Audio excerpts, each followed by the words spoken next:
Gottschalk v. Benson, 409 U.S. 63 was a United States Supreme Court case in which the court ruled that a process claim directed to a numerical algorithm, as such, was not patentable because the patent would wholly preempt the mathematical formula and in practical effect would be a patent on the algorithm itself. That would be tantamount to allowing a patent on an abstract idea, contrary to precedent dating back to the middle of the 19th century. The ruling stated, direct attempts to patent programs have been rejected, and indirect attempts to obtain patents and avoid the rejection have confused the issue further and should not be permitted. The case was argued on October 16, 1972 and was decided November 20, 1972. Prior history. The case revolves around an application for a patent for a method for converting binary-coded decimal numerals into pure binary numerals on the general-purpose digital computer. The patent examiner at the United States Patent Office, now called the United States Patent and Trademark Office or PTO, rejected the patent application as being directed to a mathematical expression.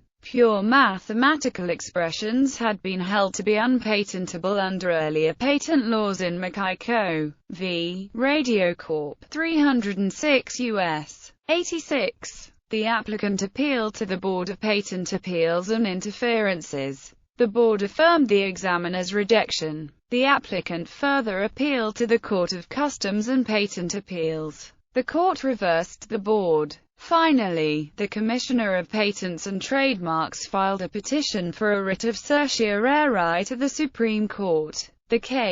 The law which is applicable to this case is Section 101 of the Patent Act of 1952. The question was whether or not the claimed invention was a process under the law. The court held that, because the claim was not limited to any particular type of programmable digital computer and neither involved special purpose, implementing machinery nor a transformation of substances, as in all prior cases holding processes patentable, the claim would effectively preclude use of the method for any currently known or future invention in any field. Thus the claim was directed to an algorithm alone and therefore was not patentable. The government, in its brief to the Supreme Court, asked the court to hold that no process could be patented unless it claimed either a transformation of substances or was implemented with a newly devised machine. The court held that those criteria were clues to patent eligibility but declined to hold that they were necessary conditions for patent eligibility. In all cases, even though every case in which the Supreme Court had approved a process patent thus far had involved such a process impact, this decision was widely seen as confirming that software by itself was not directly patentable. What patent attorneys, agents had been doing in the meantime, however, was to get patent protection on software inventions by claiming the algorithm in combination with the general-purpose digital computer programmed to carry out the algorithm. Thus they technically purported to be claiming a new machine, and this, the lower patent court held, was patentable. The boundary between when a computer-implemented process is purely an abstract idea and when it is a process implementing the idea in a practical way is still a matter of debate within the U.S. Patent Office.